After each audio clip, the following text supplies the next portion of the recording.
You are listening to the USDN on the DSPN.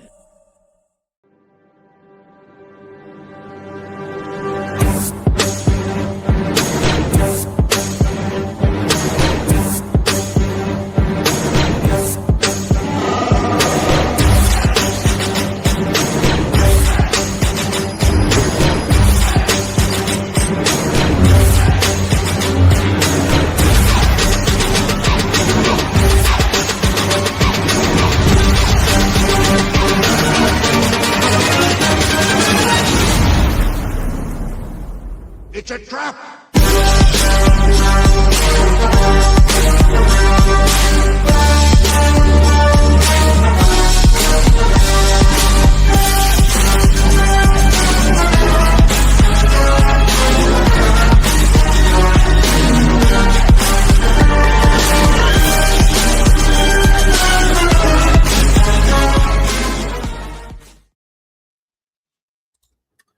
What is up, everybody? It's the chairman of the United States Department of Nerds, where we are for the people, by the people, and of the people. And I'm a little out of breath because I was rushing to get this shared out across all the beautiful platforms that we are located on.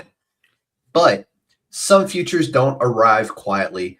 They rebuild themselves from the ashes stronger, faster, and more advanced. But progress always comes with a price.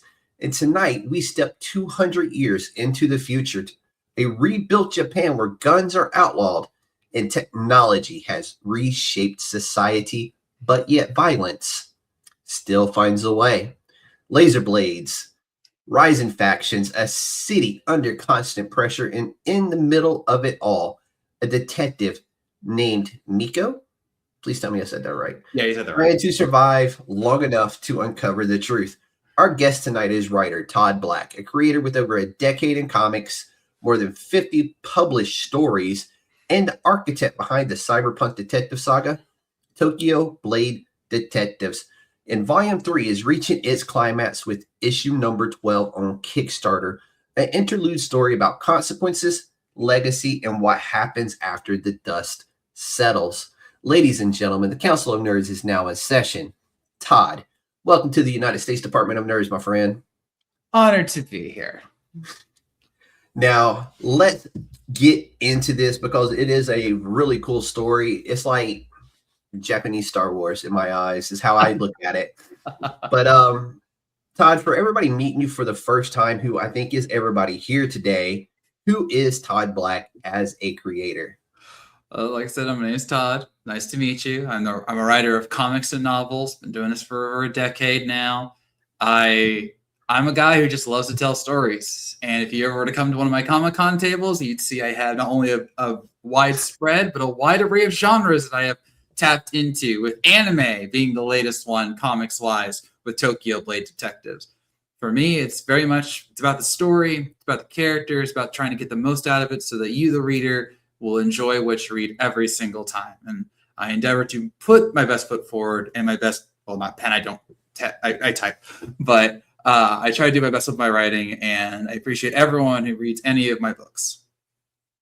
So what was there a particular comic book in your life that kind of pulled you toward writing comics yourself? Actually, not a comic book. I grew up in the 90s, in the golden age of superhero television. So Batman, Okay. TAS, Superman, TAS, Justice League, Batman Beyond, X-Men, Spider-Man, all of them. And I was enamored with all of it.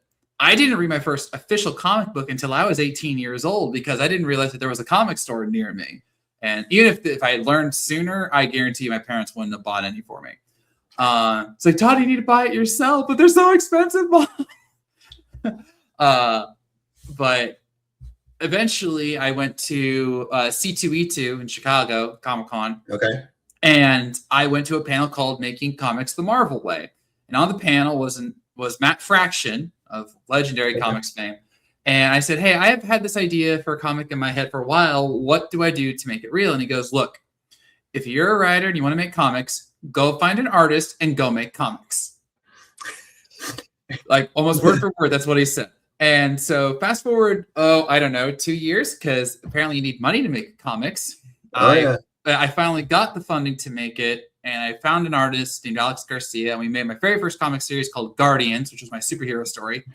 And then I just started working one issue at a time, one book at a time, then started jumping genres. Then I went from comics to prose for a bit. I've got a bunch of prose novels out across a couple series. And now it's just about trying to get the next story out, trying to get the next adventure out, and seeing where everything goes. You're up to 50 stories. 50 what plus. keeps you schematics on that one? What keeps you creating, man? Like I said, I love stories. My biggest problem. Okay, I got a lot of problems. Okay, Outside of money. I mean, that's the thing. That's the big one. Is that I think some people underestimate how much it takes to make a comic, and especially when you look at certain Kickstarters where they're making thousands and thousands of dollars. Everyone thinks, well, they're rich. No, a lot of that goes into the comic and production, and then making the next thing, and then paying people on top of it. Yeah, not, and it does include doing things like Comic Cons, which I try to do a lot in my area. Those cost money just to get the table, get the comics to sell at the table, and then you have to sell enough to try and make a profit. It takes a lot, and I've been lucky in that I've had jobs that have supported me enough till I can do all of this. But it does cost a lot of money to make a single book, even with novel writing. It costs a lot because you might think, well, you're only just typing the words, right? Well, that's true, but you're also paying for the cover. So depending on your artist, that could cost a lot. And then if you have an editor, which you absolutely should, they could cost you as much as like 10 comic pages because they're going through, hundreds of pages and helping you with story flow and grammar and all that. So it all adds up in the end. But my other problem is that I just have way too many ideas in my head. Like I already know what I want my next comic series to be, multiple comic series. And then I just finished one prose novel, which is off to editing, and I'm already starting my next novel adventure in a completely different genre. So I just don't have the time for it all. And then I have side jobs. I have my main job. I have Comic Con, so it'll be starting for me in 2 weeks.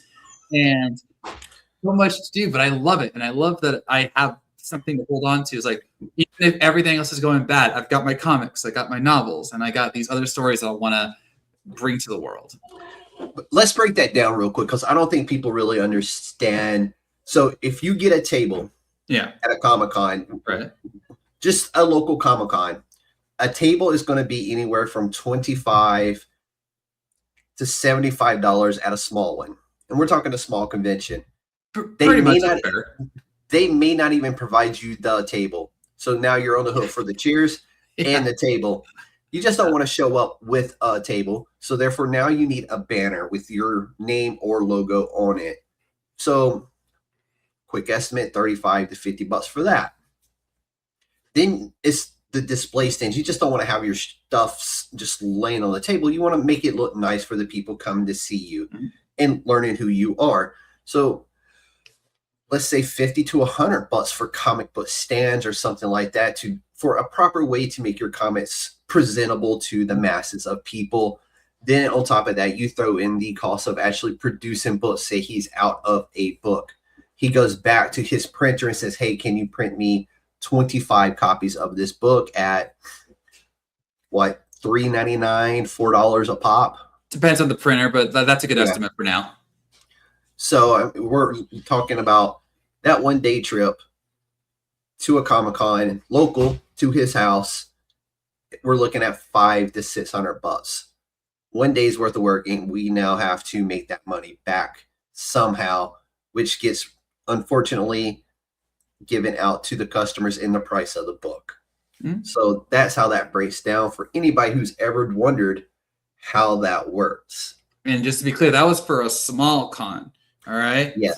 For next month, one of my biggest show of the year, for right now at least, is I'm doing a show called Planet Comic Con Kansas City in Kansas City, Missouri. One of my best show I do every year by far in terms of sales. But even then, that's a $400 table just to get there. And then I drive 6 hours to get there. And then I have about $400 for the hotel. Lodging. Yeah, they got $400 for the hotel, plus food, plus whatever other expenditures hit my way. So right there, I need to make about $900 to technically cover costs. And technically I'm not, because of comic orders and everything. That's an entirely different thing. So things can add up very, very quickly if you're not careful. So there you have it, folks. You love to see when your favorite comic creator shows up at Comic-Cons. The small guys like Todd and all the other indie creators who you see on this podcast, when they appear at a Comic-Con, it's out of their pocket. Mm-hmm. And it's not cheap. Mm-hmm. So that's what we're saying. And that's why we push so hard to support indie creators on the podcast, is because why not? They deserve as much love as the big guy, because a lot of these guys are producing stuff better than what Marvel and DC are putting out right now. And I will die on that hill. I won't deny it with certain ones. But no, sorry, that was a tangent. Every now and then something comes up, and it's very dear and near to me because I do love Comic-Cons, and I think it's important for people to understand what actually goes into those. And that was just a good opportunity. Thank you. Trust me, Comic-Cons are a huge part of what I do, just because due to the nature of my let's say existence, I'm a hermit. Like, I work from home and everything. So Comic-Cons are my way to expand my reach. And there are plenty of people at Comic-Cons that I'll never meet online.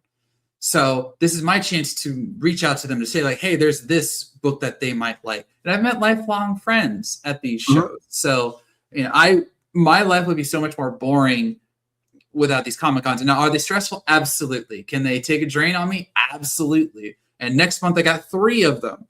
But I'm doing it because I love it, and I get to see people I care about. I get to sell my books, and if they go well, then I'm above and beyond. So it matters. No, I love that, dude. But let's talk about Tokyo Blade Detectives. Okay. We're gonna dive into this. So, what sparked this idea for Tokyo Blade Detectives? Because it looks like such a fun series. The hype video on the Kickstarter looks so much fun. Thank you. So, what really brought this about?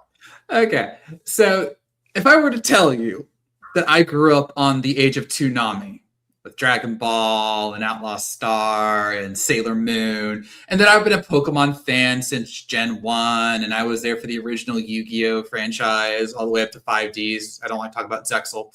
And I tell you about all the anime franchises I have, you might think, well, Todd, this clearly has been something in your mind for years that you wanted to do. Now, I came up with this idea because of a Facebook meme.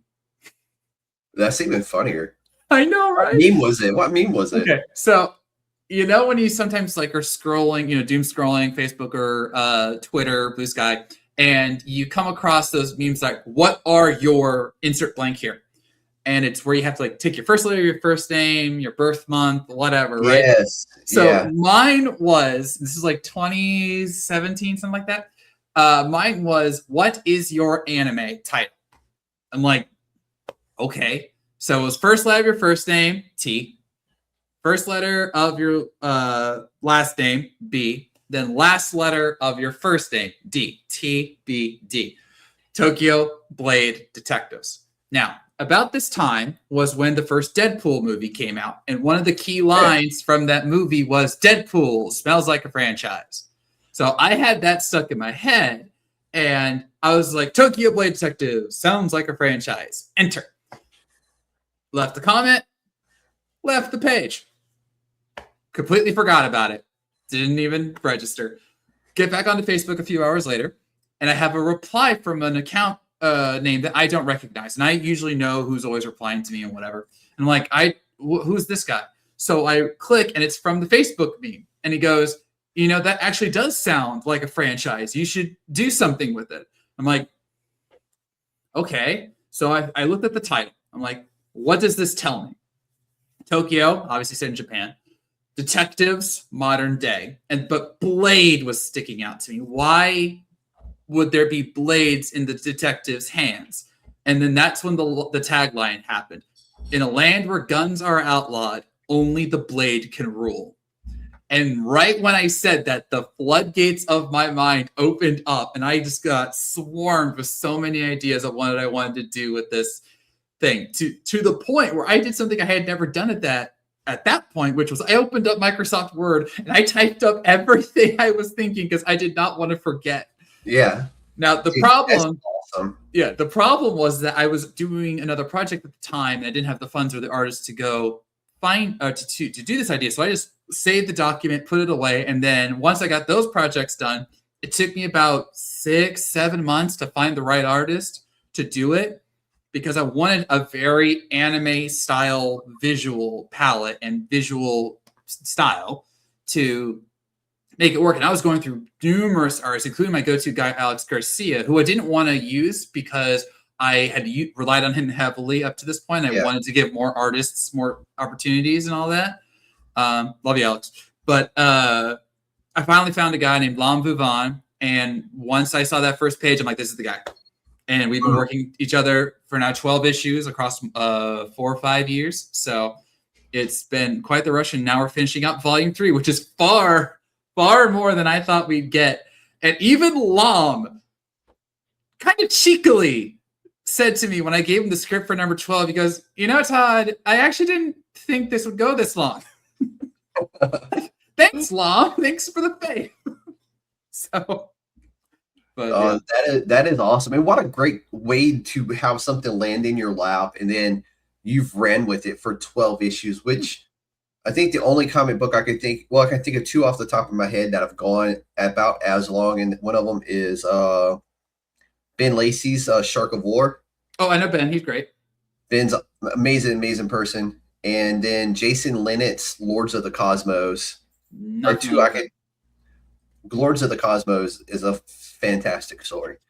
But just off the top of my head, those are the only 2 where I can think where they've had that kind of longevity over that long of a, of titles.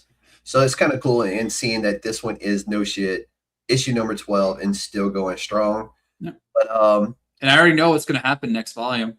Like that's how my mind works. I'm already planned up to 25. Dude, keep it going. I'm doing my best. Why a future Japan with strict no guns allowed law? Well, one of the things that the floodgates opened up was that I wanted to do like a different kind of story from most other animes because usually it's either like, say, like My Hero Academia with superpowers, or then you have like Outlaw Star and Cowboy Bebop with all the future tech weaponry, like super high-powered rifles and all that. And I just felt it would be so much more fun to make it just about the swords. There's other technology that is used in Japan, as you'll find out when you read the comics, but it's all about the swords. And sword play, I feel, is more intimate because there's different sword styles, there's different sword types, as I show in the book, and I get to play on the history of Japan, which is, of course, the samurai. So I got to have fun with that. And then it's just a different kind of visual to where it's like, it's the future, but we're also going back into the past with swordplay and samurai and ronin and yokai. And that was really intriguing to me. I felt like it was something that hadn't been done before. I don't feel like there's been an anime or like this before. And I'm saying anime loosely because I know it's a comic, but still, like this really inspired me to say, like, everyone else is going this direction. I want to go this direction. No, it's really cool at the core of what it is. Let's turn our focus over to who Miko is at the core. Yeah, Miko, you being your main character there. Miko is my 16-year-old main character, or one of them, and she is the most angsty teenager you have ever met, which was one of the most important things for me, because one of the things I do with my books is that I'll look at certain characters and I go, okay, I've written this kind of character before. Now I need to do this kind of character. And a previous female-led story I did was called Home, which is available on the Kickstarter. And the main character is named Alicia. And I wrote her as being the kindest person, most relatable person you've ever met. It's just she has blue hair. And I wrote in that style. But with Miko, I'm like, okay, I had the pure kid. I want the angsty teenager. Like, I need the one that is just going to bite your head off all the time. She'll rarely admit you're right, but she backs up her crap, which I also thought was important. And that's why in the very first word, her very first line of dialogue is die. And I was like, that's perfect. That's when I was structuring it, like, because she gets, just a small spoiler, she gets confronted by some thugs and they're making fun of her, and she just pulls out her laser sword and goes, die. And then she does just that. So they're not around anymore. So, that's one way to solve your problems, right? Yeah. Oh yeah. And violence isn't always the answer, but this time it helps. It is the answer. Yeah.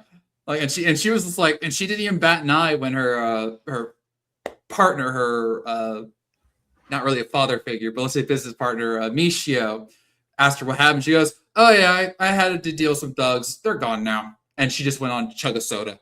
And it's like, she doesn't care. She knows this is a child that's absolutely been scarred by all that's happened in her world and just Japan in general. And she's got a lot of pent up frustration. And for me, one of the things that I like to do in each arc is show that even though she's hot-headed, even though she's loud and sometimes obnoxious, she has feelings that she lets come out in certain moments, so that it's clear that, you know, she's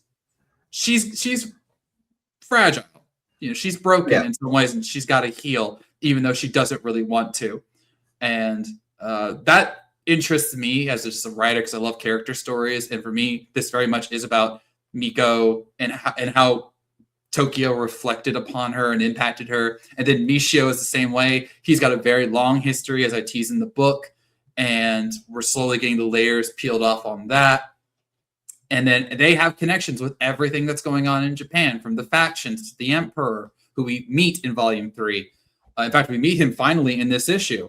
So the issue is on Kickstarter right now. So everything is connected, which is a reference actually to Full Metal Alchemist Brotherhood, which was one of the anime that heavily inspired this series, because I loved how everything from episode 1 to the series finale was connected.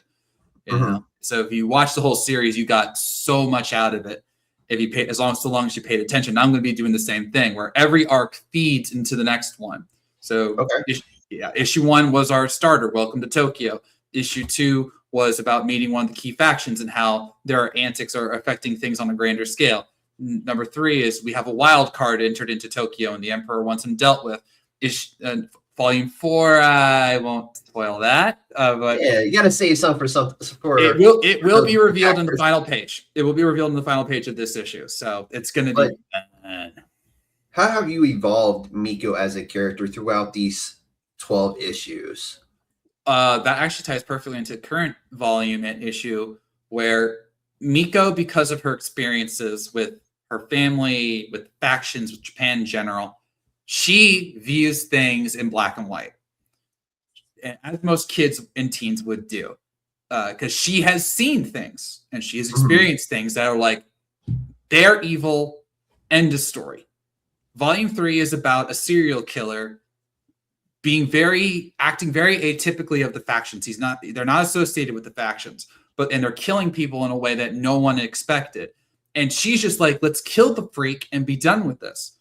And Michio cautions and goes, no, we have to not only find it, we have to understand why he's doing it. And she's like, I don't need to understand another psycho's mindset. That's what the factions are for. You know, she's over it. She doesn't, we don't need another monster in Tokyo. That's all she views in her mind. But then as things go on, she learns a certain key truth, and she doesn't know how to comprehend it. She's like, this is wrong, but...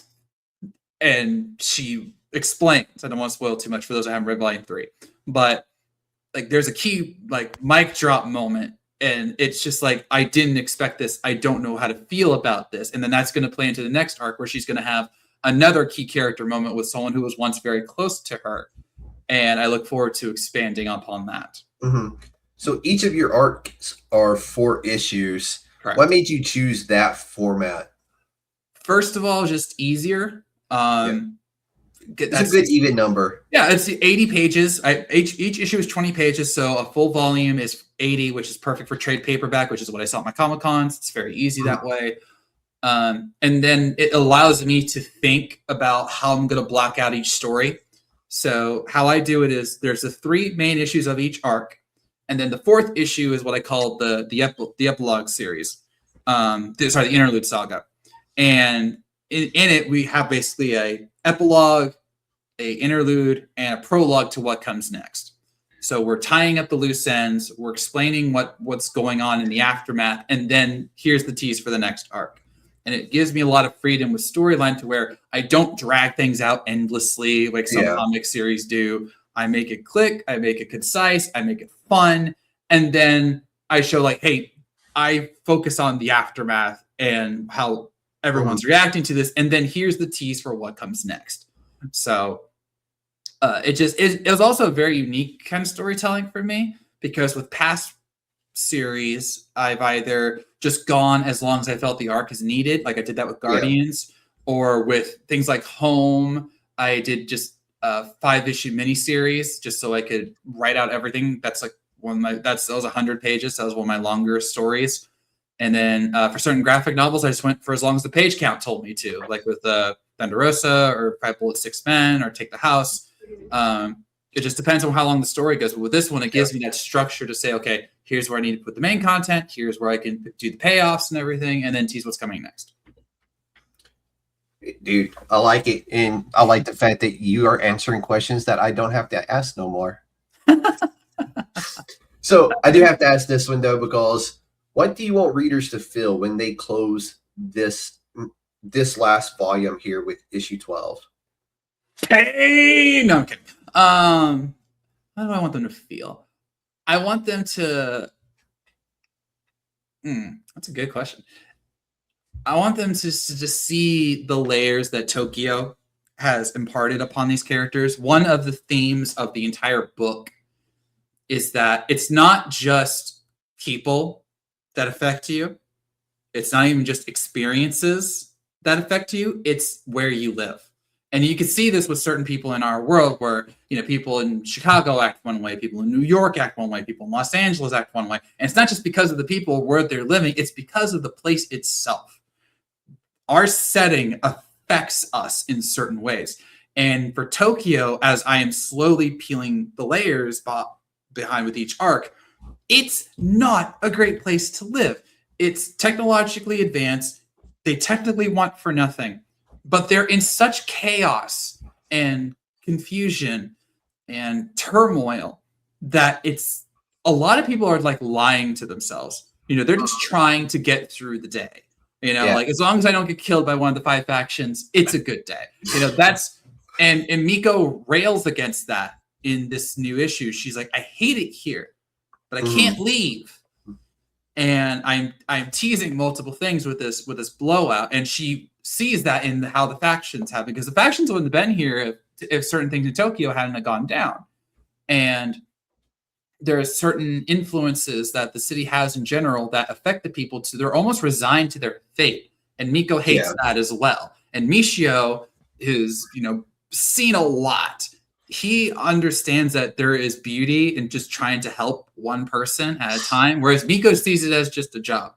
She doesn't care about the people more or less. She's very much, I need to get paid so I can at least try and make a meaningful existence here.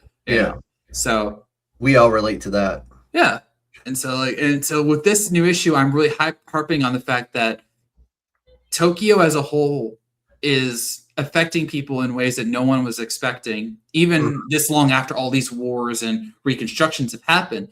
And to quote the Joker of all people, all it takes is one bad day to send you over the edge.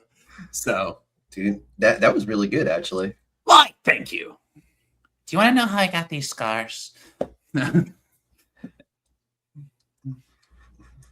That's actually really good. So let's jump into the Kickstarter grind, man. Yeah. So this campaign includes all 12 issues. Correct. Do you do this type of thing as you conclude an arc? Do you include all volumes with each one, or is this just something special you're doing this time to catch up? I do it with every campaign. So no matter when you find out about Tokyo and find out about me, every campaign I do, for Tokyo at least, gives you the option of catching up, because I don't know when you're going to find out about me. I am not the greatest marketer in the world. I have a lot of people who will happily tell me that. And even with Kickstarter helping, you never know who's going to be on the right day or see your post or who is sworn off the internet or who all made at a Comic-Con. But if they do find Tokyo, I want to give them the option to catch up. So I have reward tiers to where you can get everything digitally. You can get everything physically. For the physical ones, you can get all single issues, or you can get our trade paperbacks. And because this is the end of Volume 3, we're unveiling our the new cover for Volume 3, which is really cool, done by Alex Garcia. And then for those who have gotten like Volume 1 but haven't gotten Volume 2 and 3, I have catch-up reward tiers for that, digital and physical. And it just makes it so that no matter when you find out, so like any of the viewers here who only just hearing about this and like, ooh, I really want to jump into this, you have the option. It's right there for you. And I try to make it fairly priced. No, that's always a good thing. And I, for one, I am probably going to end up doing the catch up, especially that you have trade paperbacks that I can just read the first, 12 volumes now. So when you do your next Kickstarter campaign, are you going to have the fourth trade paperback ready with? No, what I'll do is I'll be giving out the issue, but then I'll have like, you can get 13 issues via the catch-up tier versus just 12. So gotcha. Yeah. Okay. So what are some of your, what's the word I'm looking for? Rewards, yes. Cameos, custom art, collector tiers. So what are you bringing to the table for everybody? Well, the biggest one that I like to brag about is we do have the cameo tier, which is you pledging at home will get to be drawn into the comic book. And in fact, for this arc, I've been pushing to make the cameos even more special because of certain arrivals that we've had. And for a select group of people who pledge before the Kickstarter gets done, you will actually have a talking part in the comic. Hey, so there you go. Yeah, that's really cool. We have about, I think, 6 people have pledged the cameo tier, so we only have 4 slots left, I do believe. So we got to get on it because we end on Saturday the 28th at 8 p.m. Then for those who, thank you. If you want smaller tiers but still meaningful tiers, you can get the comic physically, you can get the comic digitally, including the catch-up tiers I mentioned before. We have stickers, which actually I can show you. There you go. So like, here's a good nice a sticker of Michio, one of our main characters, and then like grab one of the Miko stickers. I buy these in like 100 and then just like stick them in all the Kickstarter packaging. Nice one of Miko right there. So we have that. We also have the thank you page, which has been very popular over my tenure. Where that's always one of my favorite things right there. Yeah. And basically, if you pledge to our $15 tier or higher, so if you get like the catch-up tiers, you will be included in this. Actually, I can show you that too. This is issue 11 right here. And then we have on our inside front cover a thank you page honoring everyone who has pledged to the Kickstarter, regardless of what tier they were, as long as they were 15 or above. And a lot of people love that. I even had one person. Okay, you'll love the story. That's how I plug the podcast into Kickstarters that I backed. Is if there's that option, I will choose that option and then plug the podcast instead of my name. Yeah, if you pledge to my Kickstarter, I'll make sure that you'll see a thing saying like what name do you want in the thank you section, and it'll be that one. So put whatever you want. And that's the thing, you can put whatever you want. A favorite story of mine happened last issue. A friend of mine named Joe Myers, who actually runs a Comic-Con that I go to, he pledged to have his son put into the thank you section, which is a very sweet gesture. So I put the name in there. He gets the book, and he goes, "Todd, we have a problem." I'm like, what? What's wrong? And he goes, "Well, my daughter found out about this. Now she's complaining that she wasn't putting the book." So when he pledged this time, he said, "I've got to make sure that the daughter now gets her name into this." I'm like, whatever makes them happy and gets me a pledge. So exactly. Yeah. Thank you for your service. Thank you for your service. I also have tiers that will let you get every single book I have made digitally, both comics and novels. And then there are add-ons that you can get where I guess I've made a lot of books. I made superhero stories, made crime noirs, I've made wrestling stuff, which we'll be talking about soon. I've made I've made sci-fi novels. I made Sherlock Holmes novels. So if you get Tokyo and then you go to the add-on section, you can get any of my books that might intrigue you. And I've got plenty. So feel free to look through and see what catches your eye. Plus titles, there's got to be something that catches somebody. I would hope. I've done most genres, and the ones that I haven't done are for very good reason. I don't do horror. You have done at least 12 Kickstarters in your time. What has been your most important lesson learned running Kickstarter campaigns? Yeah. Well, one of the most recent lessons that I got to give out some shout outs for Matt Knowles and Carissa Grant. You have to be fair to yourself when you're pricing things. I like to think that I'm a nice guy. I do. And because of that, certain pricing that I had for like the ketchup tiers were incredibly low. Like they were basically at cost instead of like thinking cost plus packaging plus shipping and everything. Because I was trying to cut people a break.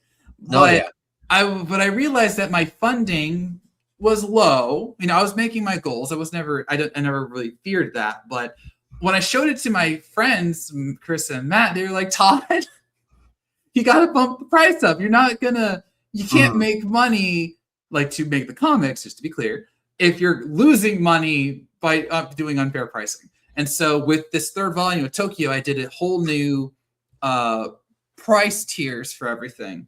And it has helped tremendously. Yeah. It's taken burden off of me versus just... So how do you normally ship your books? I don't have... I usually get the mailing envelopes. But then for the bigger orders, like for example, the physical catch-up tiers, I mail those straight from the printer because those are numerous books and I don't want to risk bending. But for like the single issues, I do standard envelopes that you can get like off of Amazon and whatnot. Okay.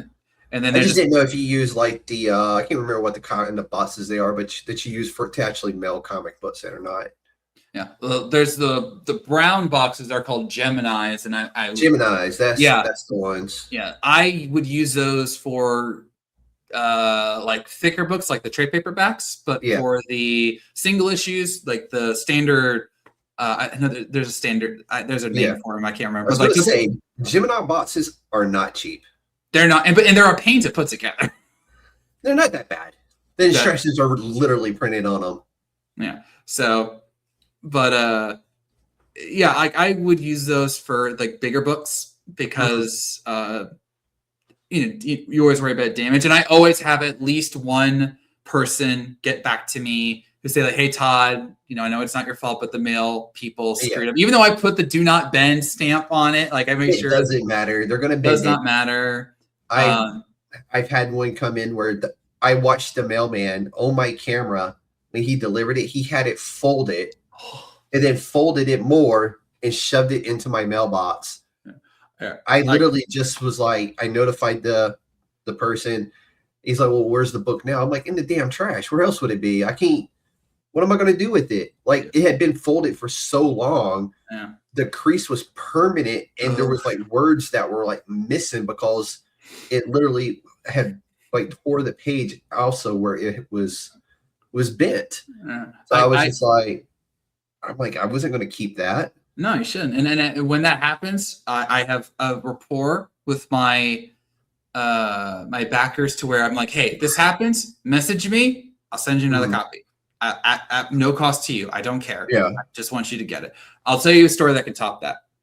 I was doing one of my Tokyo Kickstarters, and I was doing the mail day, which we all love, going to the mail place with like a stack of things and. I got a good relationship with my mail people. But one, I'll never forget this. I had two packages in particular that I sent out. One was to Indiana, which is literally the next state over. I'm in Illinois. It was the next state over. And one was to California. So I mailed them out at the same time, right? I wait a few days, and the California person messages me and goes, "Hey, Todd, got the comic, good condition. Thank you so much. Hey, glad I got to you, buddy." I message on Instinct my Indiana friend. He goes, no, I haven't gotten it. I'm like, wait, really? How have you not gotten it yet? He goes, I don't know. So I'm like, oh, I sent it. Just keep me posted. Fast forward a few weeks, finally gets to him. He takes a picture of it. It looked like the truck had run over it in the rain. Oh, it probably did. Well, that's the thing. Like, it looked like a waterlog run over it. I'm like, how did this happen? He goes, I have no idea. And I'm like, dude, don't worry about it. I will send you I'll send you a new one. He got it within a week from the printer. I'm just like, Dude, I did an Amazon return through UPS. You just take it to the UPS, they slap a box and a label on it, and away it goes, right? Right. So I did that. A box comes in the mail about a week later, and it's the same as that thing I returned.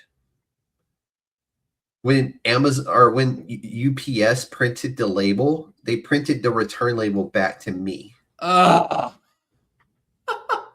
was like, you scanned it. How did you mess it up? I don't know that. Wow, that's a new one on me. So yeah, I had to return the same thing twice. Yeah. So it happens. It's not fun. No. But what do you think is the biggest mistake new crowdfunders make? I mean, outside of pricing yourself too low. Well, yeah, that was one of the big lessons. One of the biggest ones, I feel personally, I can't speak for everyone. And like that's honestly the biggest thing right here. Never ever compare yourself to another Kickstarter. Yeah. And I'll give you the best example. Me. All right. When I did my very first Kickstarter, like a long time ago, I was an idiot. Like I did the dumbest possible campaign. I won't even explain it because it's so embarrassing. But I didn't get a single pledge. Then I learned from my mistakes and I did well, but I didn't make my funding. Then when I made Home issue 1, I did everything I could to make it work, get the funding. I had a high funding goal, and I made it. I barely made it, but I made it, and I couldn't believe it. And then I built off that with every issue. But if I had looked at all these other Kickstarters that are making, thousands upon thousands of dollars, it would have depressed me to high heaven that I only made my goal. Yeah. Never think that way. You need to base it on yourself. And even Tokyo is a great example of that because I went from a sci-fi fantasy miniseries with Home to a Disney Pixar style Kickstarter one shot with 10,000 Miles. And then I did Tokyo. So that's 3 very different genres. The fan base didn't jump from one to the other. No, okay? They never do. I mean, some of them did because they knew. Eventually they become fans of Todd. And at that point, they're supporting Todd, but not the actual work. Yeah. And I have people who are like that. And then in the middle of my Tokyo run, I made another book called Take the House, which is a heist comic. And I had a whole new crop of backers because the anime people weren't interested in the heist comic, but a whole new group of people were interested in the heist comic, but not the anime. Mm-hmm. So you need to focus just on your book, what you're selling, and then do your best to advertise it to the people reading, whether it be doing podcasts like this, using social media, doing interviews for comic sites, and then just for the Kickstarter page, advertising what you are, because I have seen so many Kickstarters that rely on, let's just be honest, they rely on covers. And I think you know what I'm talking about there, Chairman. But they rely on covers, and then you look for the interior art, you'll get like a panel. I have never done that. I will never do that.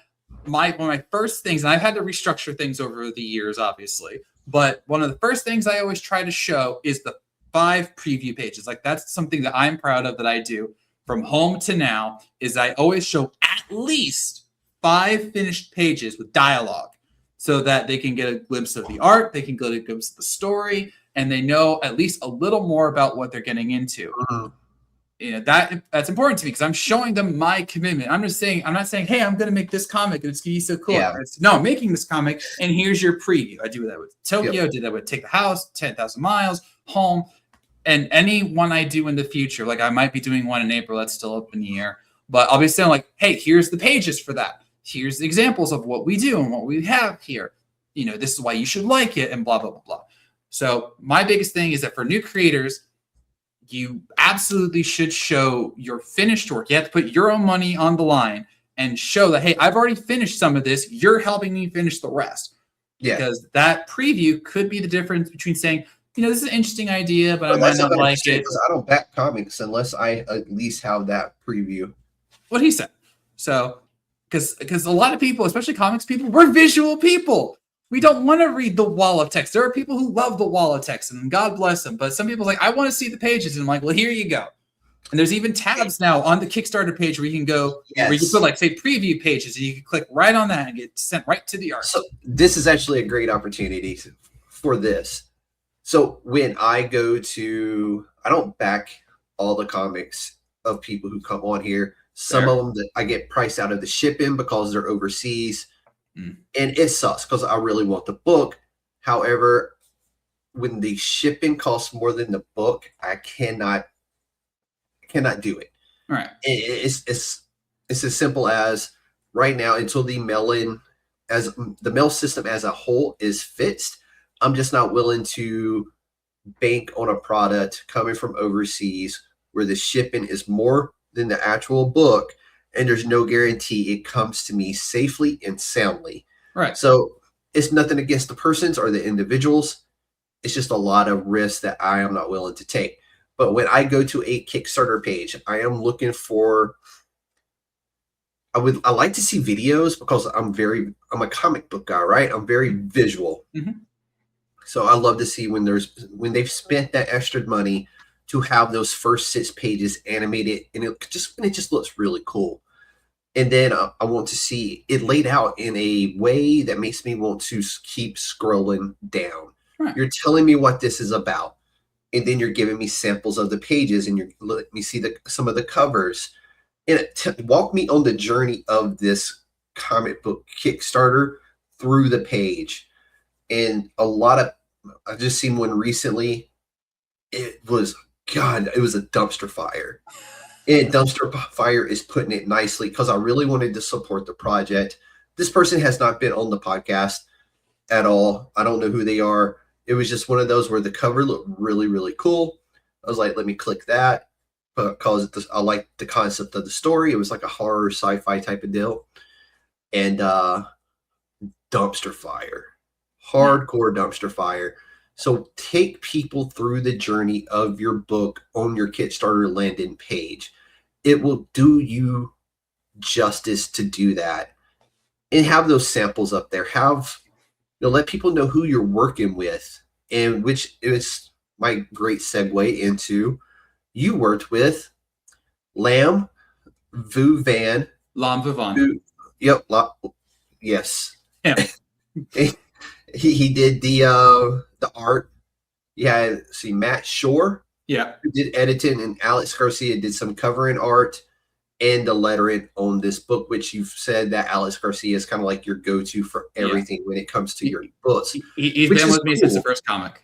And I'd love to see when people are consistently working together like that because it's cohesion and you know what you're going to get every single time. But tell us about your team that worked on Tokyo Blade Detectives. Yeah, so like I said, Alex has been with me since the very first comic, and the only reason he's not doing Tokyo is just because I knew I'd need him for other projects, and I wanted a new artist to, just give some work to, share the love, as it were. Like I'm trying to, build up a repertoire, an arsenal of artists. So I'm like, here, you do this project, you do this project, do this project. But he's great. He's done every single cover for Tokyo. He's also done some special art for Tokyo that we had as a stretch goal one time. Came out really well. He's amazing. I can always count on him. Matt Shore is actually a fellow comic creator, and he specializes a lot in horror comics. He loves that stuff. Like he's Halloween all the time kind of dude. I love horror books. Like that's like. Well, we're working on a project together that you might like, so I might have him come on the podcast one time. Yeah, perfect. Send him my way. I will. Just remember it. I'm about 2 months out of scheduling. So if we're in February, that means I'm usually right now I'm booking 2 months ahead. So April. Okay. I'll keep that in mind. But he's great. And we go to Comic-Cons together. He's a really nice guy. And I'm just like, hey, I need an editor on this. He's like, yeah, I can do that. And then Long Vivant I met on Facebook, and he's really good. He does such dynamic art, especially for the combat scenes. I'm like, hey Long, can you do this? And he goes, yeah, I can do that. And he actually lives in Vietnam, and because of that, he has a knowledge of Japanese media culture that I rely on. For example, in the second volume, we introduced a character, and I said, okay, well, this character is very imposing, so we need to have him like with a bigger weapon than ever. So I'm like, give him like this massive broadsword. And I was like referencing like Cloud Strife and Guts from Berserk. And he goes, Japan never really had a broadsword, right? It had Naganatas though. And I'm like, that's perfect. So we gave him a Naginata, and it looks so cool with how imposing he looks with it. So I rely on his knowledge quite a bit, and he's like I say, so consistent. I know that no matter what page I can give him, he'll do well. Or if I do need corrections, he'll do them quickly. He's like, hey, do you mean like this? And we have a very good back and forth, which is very important with me and my artists, because I could be a perfectionist at times. I'm not afraid to say that, but I know that he can take it and do it, and then he knows that I am grateful for the changes that he makes. And dude, you have to be. You don't want to put a bad product out attached to your name, and there out zero things wrong with going back to your artist or your letter or whoever it may be to say, hey, I like where you're going with this. You're in the right area, but it needs this tweak. Yeah. Now, how do you send your stuff over to him? Like when do you just send the story over and he draws the story? Do you have a storyboard per se of like, hey, I want it to be this angle, him looking at the sunlight from this side? Like, how do you do that? Personally, I write the script, but I try to be as detailed as I can without like massive paragraphs describing one thing. But I go like, okay, we're going to have Miko and Michio in this shot, blades drawn, looking at the bad guy. The camera, as I like to say it, the camera is behind them. And then I try to lend perspective. That's a very good point you just brought up right there, is for anybody and everybody out there, in case you don't know or you don't read comic books, perspective like you have in a movie with the camera shot also applies to comic books. Mm-hmm. You want to be able to look at a scene like you were looking through the camera lens of a movie being made. So if you ever see something that looks weird and it looks like it's just there, they didn't use the right perspective. And you will catch that in not only, indie comics, but Marvel comics and DC comics. It doesn't matter.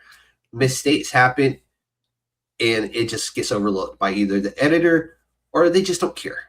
Yeah. So, and that's another big tip for indie people. Never, ever think that the big two can't make mistakes. Oh, I'll give you an excellent example from a very recent comic. All right. There was, the DCKO, the comic that's out right now. Yes. Okay. No, I've been enjoying it. I have. I don't want DC or Marvel. Yeah. They recently released like an interlude issue called Boss Fight, where they had basically the DC characters fighting all these other franchises, including Homelander from The Boys, Red Sonja, Annabelle, etc. In one of the panels, they have the World Forger, one of the most powerful beings ever, with Gorilla Grodd talking about how reality is folding on them. And in one of the text bubbles for the World Forger, he says, we're running out of room. Realty itself is folding in. Realty, not reality. And I'm like, have you seen the housing market? I mean, it's huge in the multiverse. Reference to the housing market. Yeah. And I'm just like, that can't be right. And I even reread it to make sure that I didn't miss like an I squeezed in there. Like, no, they put realty instead of reality.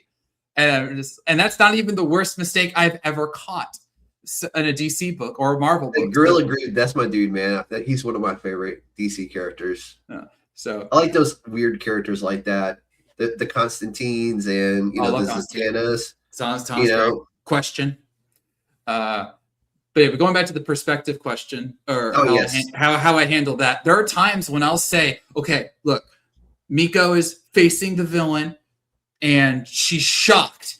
And then I'll go, panel 5, flip the camera so that's behind her, and we see the villain in full because we didn't see him before in the previous panel to help build the tension. And and he knows exactly what I mean by that. Or sometimes I'll go, okay, where she just got knocked down, show the camera from the ground up so that we can see the character looming over her. Or, hey, we need a top-down perspective here, angled city shot. Yeah. That helps explain things. And then other times I'm like, Lom, go off. I love doing that with Alex and Lom. I'm like, guys, I don't know how I want this to look. Here's a loose explanation. Yeah. Have fun. Yeah, I want to give them that free. It's amazing how many artists love when you go, hey, just have fun with it. Yeah. And they're going to produce some of their best work just off those words right there. Just have fun with it. Yeah, and they have. But then there are other times when I have said I need something very, very, very specific. In issue 6 or 7. Yeah. I had him draw the Akira slide. I had walk into the motorcycle. Yeah, the motorcycle slide, and I even added a little Tokyo twist with the laser blade. And I'm like, I gave him so many references. I'm like, this is the Akira slide. I know you know it, but here's all the references. Here's what we're doing with it. Here's how we're making it our own. And when it's printed, like it looked fine on the page. When it was printed, the printer actually made it darker. Like the color tints were darkened. So I'm like, hey, I need to fix this for the volume. I need you to go back to the page. I need you to lighten this up, freshen this up. Yeah. And it did. And because it looks so much better. Going to add that darker tone back to it. And now it looks so much better. I'm just like, I should have thought this before. It's funny that you brought that because I actually collect those covers, like the homage covers of that. So anytime I see that homage on the shelf, I pick it up because I just love to see the homage to that scene. Yeah. It's not a cover, but it's a splash page, and I made sure it got a lot of love. The cover for Tokyo number 12 actually is a reference to One Piece. Okay. It's a shout out to Goldie Roger in his infamous wanted poster where he's got the swords right across from him before his death. So I was like, yeah, let's reference One Piece here. So you've hinted that Tokyo Blade Detectives could expand beyond comics. What's the long-term vision for this project? The dream, Chairman, the dream.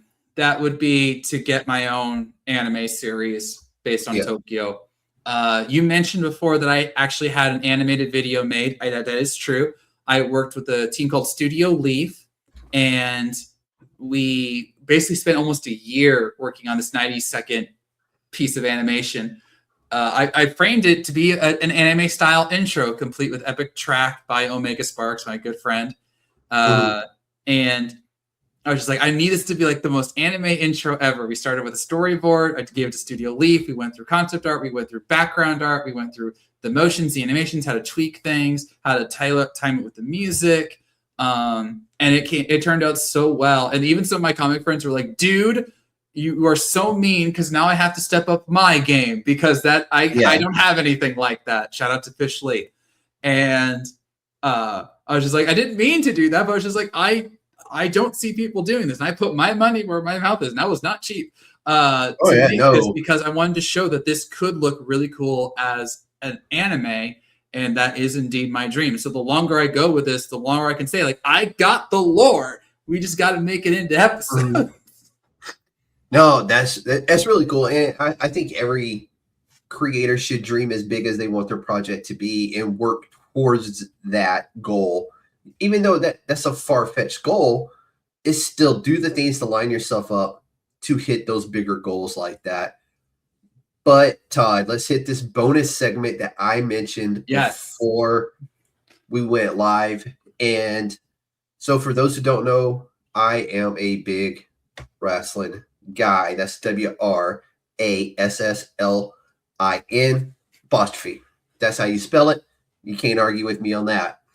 But Todd did do the autobiography of the Thunder Rosa. And walk us through how this project came about. Was it actually a Kickstarter or was it something that you did for Thunder Rosa and AEW?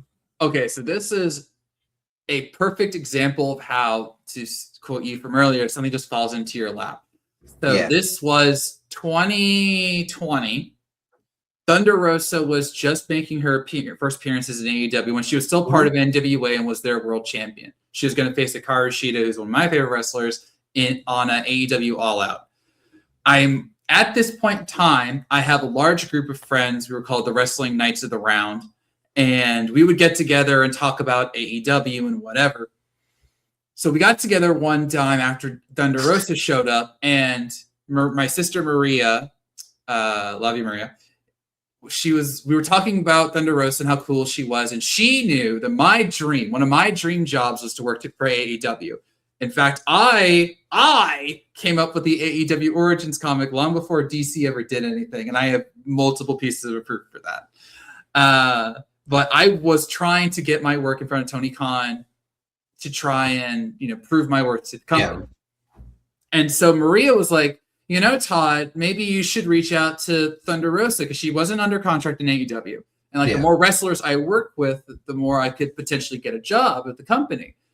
And I'm like, well, that's great, sis, but how am I supposed to contact her?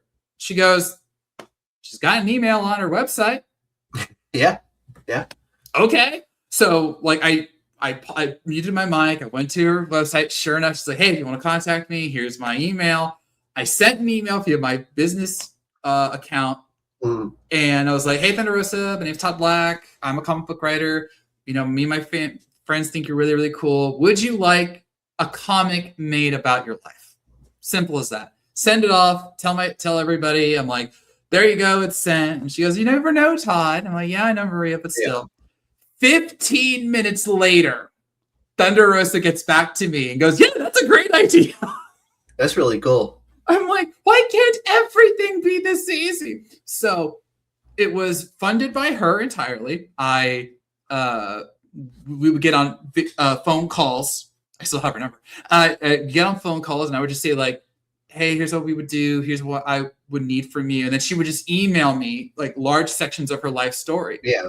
And it's a 60-page comic. Started with the graveyards of Tijuana, right? The graveyard, yeah. We talk about how she was from the graveyards of Tijuana, Mexico. And it is legit her life story in comic form. We talk about her life from Mexico, moving to the U.S., what she was before she was a wrestler, how she got into wrestling, where she got the idea of the Sugar Skull, her time on the indies. And because of the timing of college, I hope, because she is a USC grad or something like that. I think we lightly covered college. Okay. But because of the timing of it, I actually had through the third issue, the final issue, this was when she was doing like her world tour of sorts. So she was in TNA for a big match against Deonna Purrazzo, and she had the great Skull cosplay. She showed up in GCW and everyone lost their minds. And then I got to show the All Elite graphic with her. And then we ended basically, and right when we finished the book, the whole miniseries, was when she beat Britt Baker for the title. So what I did was that it was a steel cage match. Steel cage match. Why was it? No lights or something like that? No. The lights out match was different, but we have that in the book. That was their match of the year winner. Yes, was the lights out match at St. Patrick's Day Slam. But when we got done, she just won the world title. I'm like, well, we got to put this together for like a championship edition. She goes, oh, really? She goes, yeah, but don't worry, I'll take care of the cover. So I drew her in her outfit, Alex drew her in her outfit from the steel cage match, holding up the belt, and we called it the championship edition. So that's really cool. Yeah, but she was absolutely amazed with how it all came out. She was awesome to work with. I made her cry, and I'm like, why are you crying? She goes, because it's so beautiful. I didn't expect it to be this good. I'm just like, well, we're trying our hardest. And I was actually sad when it ended because I didn't get to talk to her. And then All Out 2021, I got to see her where we were in the midst of working on the book. And it was during the pandemic still. So they were, all the talent at the Fan Fest were hiding behind the glass. Like they were protected by the glass. Yeah, no. And so I show up. She instantly recognizes me. She motions to security. She goes, I have to come around for him. He's my friend. And I was just like, oh. So that's been one of my best sellers because people go, oh, that's Thunder Rosa. And I go, yeah. Oh, it's really cool. And like I knew there was a comic book made because I mean I follow her on social media as well. Yeah. And I was just like I had seen it like at conventions and stuff where she was posting pictures from conventions. And then when it come across when I was looking through your Kickstarter, I'm like, this is the guy that did it. I'm like, that is even cooler. Yeah. It's one of the few books I don't credit myself in because it wasn't my book. Yeah. I probably should have, but I was like, this is about Thunder Rosa. It's not about me. So I didn't credit myself, but like, yeah, I'm the writer of it. Alex Garcia was the artist on it. He did a great job. And it's definitely one of the highlights of my career. And again, but it's also the ones where like, why can't everything be this simple? I sent one email. It wasn't even my idea. And I was like, but it worked out so well. And Thunder Rosa, you're amazing. She just re-debuted on AEW last night, got a big reception. She's amazing. And I'm inspired by her. Her story is truly inspiring. Now I have to go back and watch AEW because I missed it last night because I was editing another show. Yeah. So I need to go back and watch it, or at least have it up in the background so I can hear it. It's good. She got a great return. Good. I love to see her work. I know she's got her own wrestling promotion down in Texas. Yeah, Mission Pro Wrestling. Yep, Mission Pro. And just good people down at Mission Pro too, by the way. I got a friend that works down there with them. Yeah. But let's move on to some rapid fire questions before we start wrapping this up. Okay. So, favorite sci-fi influence? Definitely Star Trek or Babylon 5. And they were actually the influence for my novel series that I'm writing right now called As We Wander the Stars, which is available on the Kickstarter. Blade Runner versus anime cyberpunk, which shaped you more? Neither, actually. I've never seen Blade Runner, and I can't really think of... That was actually good. I can't really think of an anime cyberpunk that's influenced me. I know they exist, but I don't think of that. I'm like, oh, this inspired me. Like all anime inspires me. That one. You're not missing nothing on that. The video game is better on that one. Yeah. Favorite Kickstarter rewards you've offered? Cameo. Oh, actually, for home, I had them become knights. Oh, that's really cool too. I was my biggest reward I've ever done, like in terms of cost, but I needed it because of the reward, the goal I was going for. But I'm like, you pay this much, you're going to be a main character, like guaranteed. That's really cool. That's really cool. And a lot of people pledged to that, which I was grateful for. So, but one word to describe Tokyo Blade Detectives. One word. Layered. Ooh, it's a good one. Advice to indie creators grinding right now. Okay, I'm gonna lean in for this one. Believe in your books. Like seriously, if you don't believe in what you're making, why should anybody else? I would not release a book that I did not believe in. Okay, from Tokyo, Home, Thunder Rosa, whatever. I put everything I have into my books, and that's why I make them, is because I believe that if someone reads them, they will enjoy it. So believe in your books, and I'll carry you through. I do want to point out before we hit the ending here, you were fully funded 16 hours.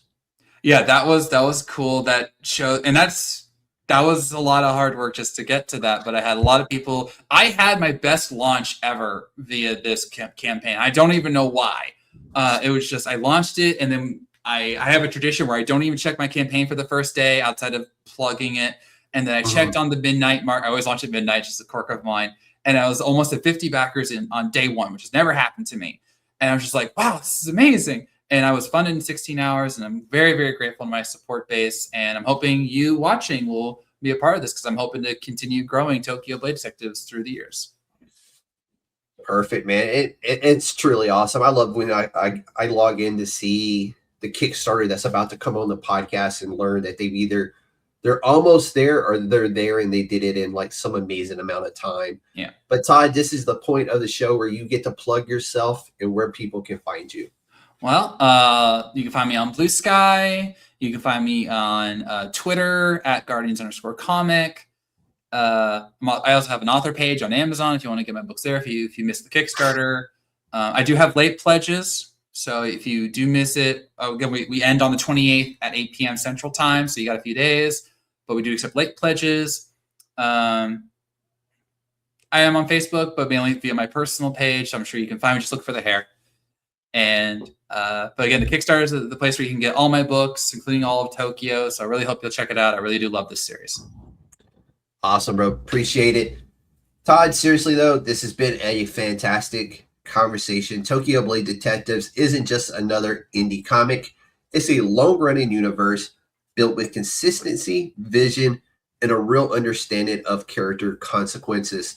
Check out the Kickstarter, support indie comics, and follow Todd's work because this clearly isn't done yet. And as always, ladies and gentlemen, this has been the chairman of the United States Department of Nerds, where indie comics come to life. Y'all be safe out there and stay warm. Yes, please.